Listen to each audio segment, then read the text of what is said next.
Hello students, welcome to my channel Study Simplicity. अस्सलाम वालेकुम students. आज हम नेक्स्ट टॉपिक स्टार्ट करने जा रहे हैं which is central nervous system. और सेंट्रल नर्वस सिस्टम में हम लोग प्रीवियस वीडियो में बात कर चुके हैं कि सेंट्रल नर्वस सिस्टम के अंदर हमारे पास आ जाता है ब्रेन एंड स्पाइनल कॉर्ड। तो आज हम ब्रेन के बारे में पढ़ेंगे और ब्रेन के स्ट्रक्चर को समझेंगे डायग्रामेटिकली और देखेंगे कि ब्रेन के जो कंपोनेंट्स हैं, जो फर्दर पार्ट्स हैं, उनके आगे क्या क्या फंक्शंस हैं। So let's start today's topic.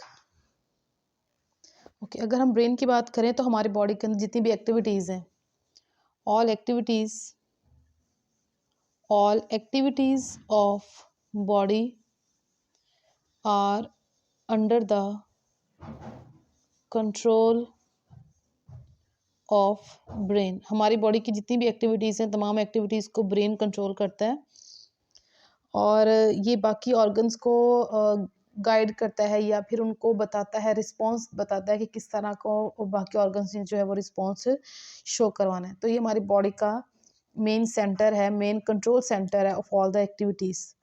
और अब हमारे पास जो ब्रेन है, अगर हम इसकी लोकेशन की बात करें तो ब्रेन जो है ये लोकेटेड होता है। इसकी लोकेशन कहाँ पे है?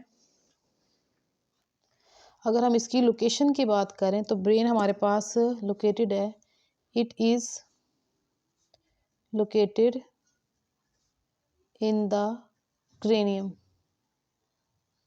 क्रेनियम क्या है? हमारी जो स्कल है, स्कल के अंदर जो कि बोन्स की बनी हुई है, उसके अंदर जो हमारा ब्रेन है वो बहुत ही हिफाजत से पड़ा हुआ है।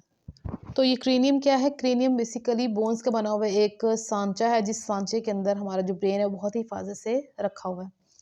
इसके अलावा अगर हम ब्रेन की बात करें तो ब्रेन के ऊपर, क्रेनियम के नीचे और ब्रेन के ऊपर 3 लेयर्स होती हैं मेनिंजेस की। 3 layers of meninges are present on the brain।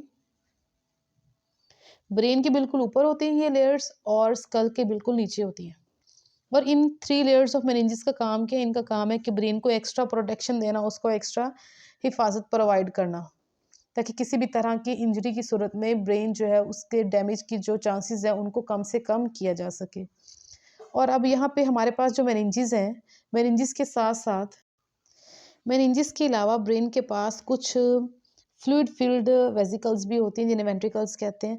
अच्छा, अगर हम पहले इन मेनिंजेस के फंक्शन की बात करें तो इन मेनिंजेस का काम क्या है? एक तो इनका काम हो गया कि ये मेनिंजेस क्या कर रही हैं जी? ये दे रही हैं protection, protection to the brain.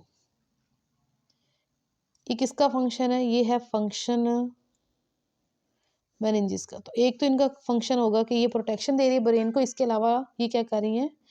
Meninges meninges provide nutrients and oxygen, nutrients and oxygen। अब जितने भी न्यूट्रिएंट्स और ऑक्सीजन हैं जो कि ब्रेन के टिश्यूज को चाहिए, वो सारे के सारे न्यूट्रिएंट्स और सारी के सारी ऑक्सीजन भी मेनिंजेस के जरिए पहुंचाई जाएगी। कैसे पहुंचाई जाएंगी? Meninges provide nutrients and oxygen to the brain tissue, to the brain tissue through their capillaries.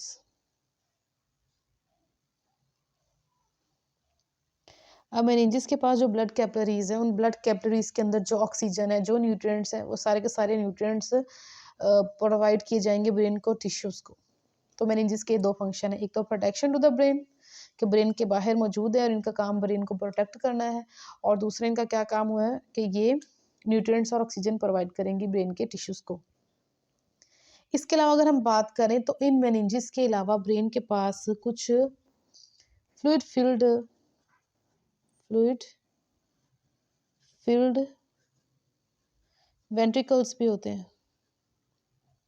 Brain के पास कुछ फ्लूइड फील्ड वेंट्रिकल्स भी होते हैं और इन फ्लूइड फील्ड वेंट्रिकल्स के अंदर जो फ्लूइड होता है, उस फ्लूइड को हम नाम देते हैं, fluid is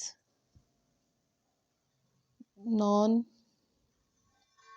as cerebro cerebro spinal fluid, cerebrospinal fluid, इसको हम शॉर्ट फॉर्म में CSF भी लिखते हैं, यानी कि सेरिब्रोस्पाइनल फ्लूइड। अब ये सेरिब्रोस्पाइनल फ्लूइड कैसे बनता है और ये वेंट्रिकल्स क्या होते हैं, इनके बारे में जो डिटेल वीडियो है वो इस वीडियो के साथ अटैच कर दी जाएगी, उसका लिंक जो है, तो आप वहाँ पे जाके इनके बारे में जो डिटेल है वो वहाँ से समझ सकते हैं कि वेंट्रिकल्स क्या होते हैं, इनका क्या फंक्शन है, कहाँ कहाँ पे ये मौजूद होते हैं, और सेरिब्रोस्पाइनल फ्लूइड कैसे बनता है और इसका क्या काम है। ये एक अलग से वीडियो के अंदर ये चीज़ डिस्कस की जाएगी, और वो वीडियो का लिंक या तो इसके साथ अटैच कर दिया जाएगा या वो अलग से पोस्ट की जाएगी, तो आप उसको भी फर्दर जो वहाँ से तसल्ली से अच्छे से देख सकते हैं और इन चीज़ों को समझ सकते हैं। So let's discuss the divisions of brain. हम ये देखते हैं कि ब्रेन की कौन कौन सी डिवीजन्स हैं, ब्रेन के फर्दर कौन कौन से पार्ट्स हैं और उनकी क्या क्या फंक्शन है। अब अगर हम डिवीजन्स ऑफ ब्रेन की बात करें तो हमारे पास जो ह्यूमन का या जितने भी वर्टिब्रेट्स हैं उनका जो ब्रेन है उसको मेजर 3 रीजन्स के अंदर डिवाइड किया गया है। सो कितने रीजन्स हैं टोटल हमारे पास? 3 रीजन्स है जी। फर्स्ट वन को हम कहते हैं जी forebrain, second one is called as midbrain and third one is called as hindbrain. तो ये हमारे पास बेसिकली 3 डिवीजन्स है ब्रेन की, या 3 रीजन्स हैं ब्रेन के जिनमें ब्रेन को डिवाइड किया गया है। ह्यूमन के ब्रेन को है, जितने भी वर्टिब्रेट्स हैं उनके ब्रेन को। First one is fore brain. Fore brain जो है it is the largest part of brain. उसके बाद मिड ब्रेन है जो कि सबसे शॉर्टेस्ट पार्ट है। फिर हमारे पास हाइंड ब्रेन है, और ये 3 पार्ट्स हैं जी हमारे पास ब्रेन के। अब हम इन सब को बारी बारी डिस्कस करते हैं और देखते हैं कि ये क्या है इससे और कहाँ कहाँ मौजूद है। तो सबसे पहले हम एक ओवरव्यू लेते हैं हमारे पास जो फोर ब्रेन है उसके फर्दर पार्ट्स का। तो फोर ब्रेन के फर्दर पार्ट्स कौन कौन से हैं? फोर ब्रेन के बेसिकली हमारे पास 2 पार्ट्स हैं।